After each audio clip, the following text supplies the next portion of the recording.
Alright guys, so we're here at Little Tokyo. And we're gonna talk about understanding board control in the sense of knowing where to keep your weight, or let me repeat that, knowing how to keep your weight over your board, right?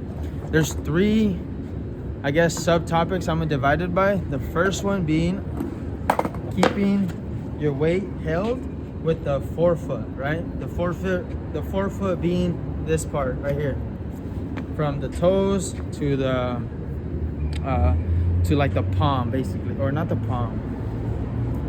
The balls of your feet. There we go. That's what I mean. There's 1, 2, 3. These balls of the feet. Okay. Making sure you know how to hold your weight with the forefoot.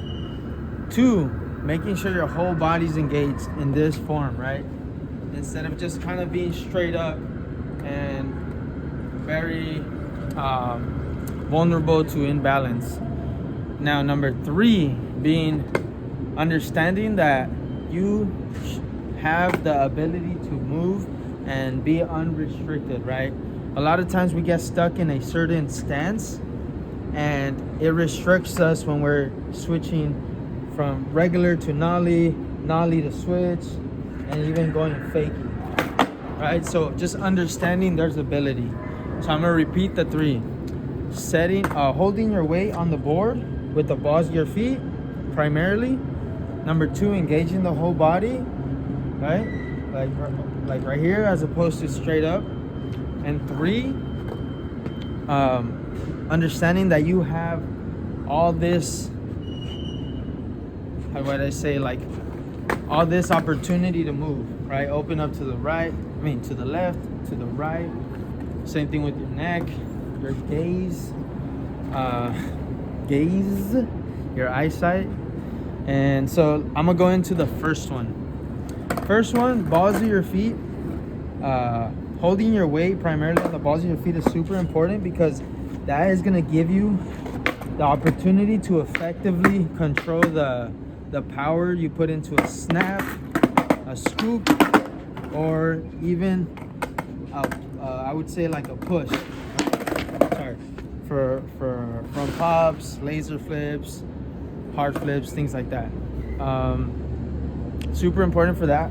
Another thing is because you're able to stabilize better with your forefoot and change direction more efficiently, right? So if I'm here on the heels, it's going to be much harder to change direction while also maintaining control of my board, right?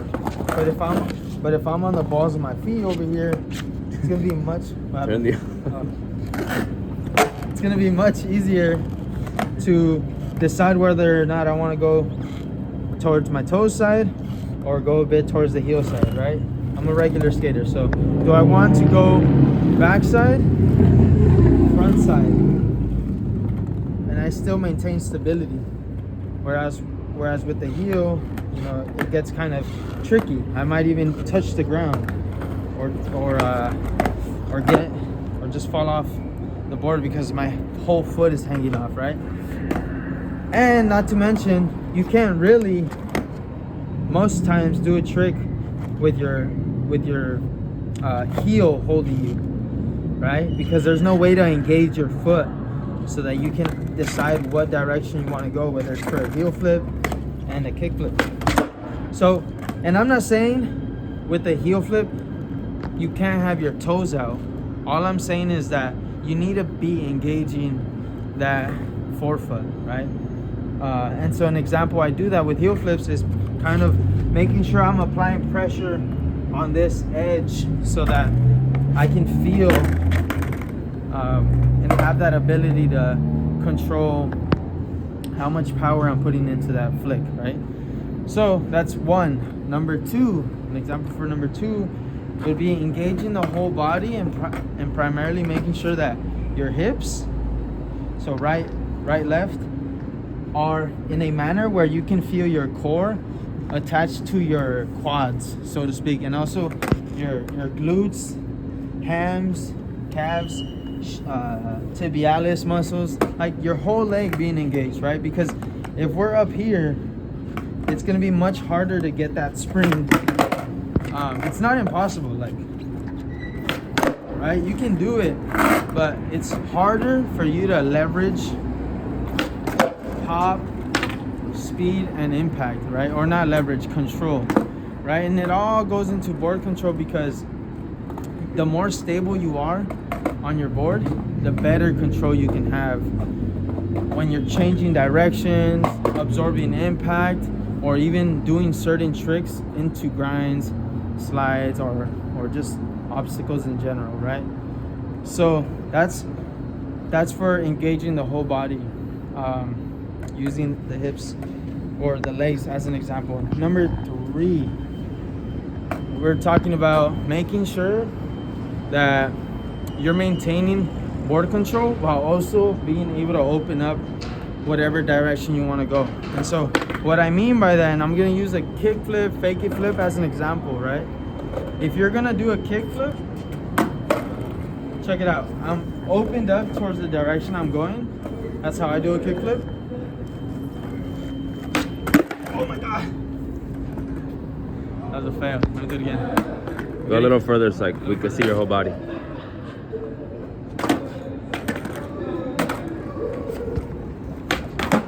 Okay. You see how I landed engaged? Because when I land here, here, as opposed to here, I'm way more stable and secured in this position as opposed to up here, right? But basically, if I am restricting myself when doing fakie flips, what I will do, what most people do actually, is stay with their body facing a regular stance direction or a goofy stance, whatever stance you are, and keep their head facing that way as well, and forget that they have all this opportunity to open up towards the direction they're going when they're going fakie, right? So like, you can go here.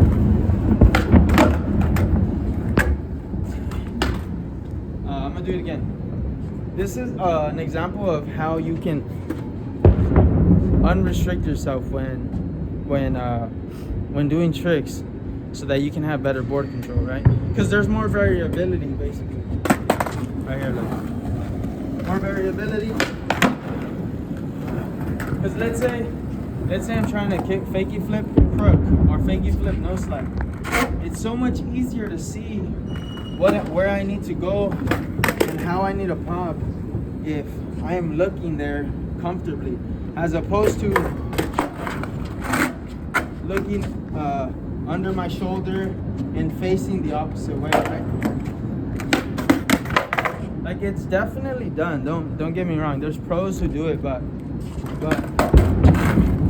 whenever I see pros doing that, it's generally because they're so stuck in those patterns that it's very hard for them to stray away from those specific tricks that they've dialed in, you know, for a lot of years. And so basically, generally speaking, it would make it harder for them to do fakie heel flip, no slides, you know, even like, let's just say, watch out. What's up? I'm sorry, bro. Sorry, I don't have nothing. I'm very sorry. You're chilling, bro. Generally speaking, it's harder to adapt to different size obstacle courses and sorry, that threw me off. And different tricks because you're not, simply because one of the reasons, because you can't see where you're going, right? So don't restrict yourself. Understand that you can maintain board control if you open up the hip, if you open up the body, or just open up the gaze to the side or direction you are going, right? Same thing when you're doing 180s, right? Like, a lot of people do a 180, and as they turn, their gaze also follows. But you can turn your body and independently keep the gaze where you're going, right? So you can look at it and turn, as opposed to doing this in a restricted manner where you go, right? I see a lot of people following that foot, the front foot. So, long story short, you want to make sure that you are, in order to understand your board control, you also understand that you can hold yourself in a more stable position by engaging the whole body, staying over the forefoot, and lastly, unrestricting your ability. Because I see a lot of times, for example, someone is going up a ramp, and because they're headed down in a way where they can't see where they're going, they back up and straighten out of defense or out of fear, because they can't see where they're going. They kind of have a right to be scared, and so they straighten out, disengaging, going on their heel maybe, and restricting themselves at the very beginning. So those are 3 ways that you can better understand how to improve your board control, and really that's what we're here to talk about. 11 minutes. I forgot how I was gonna outro it.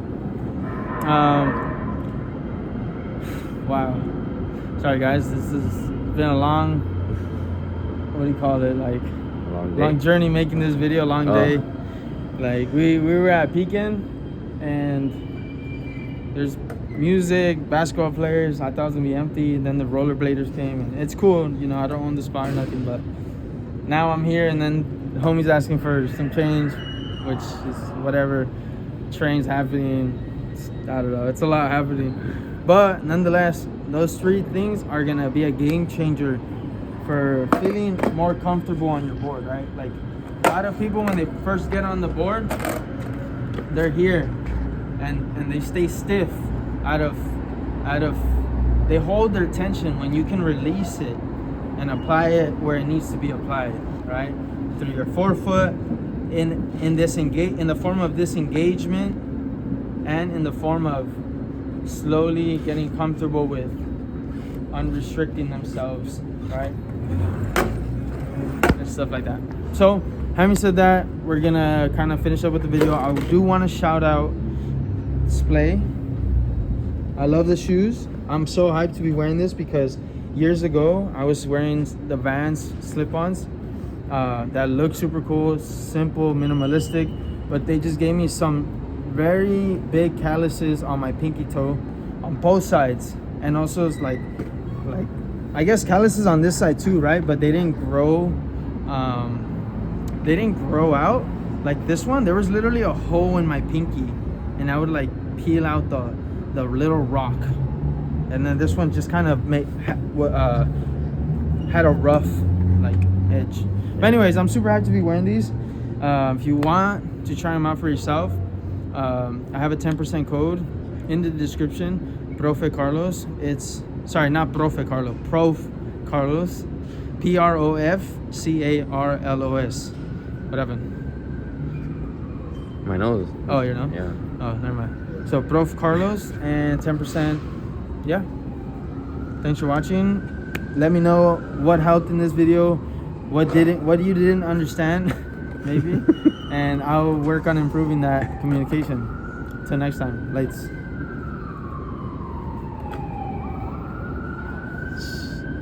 What, you recording still? Yeah. Stop recording.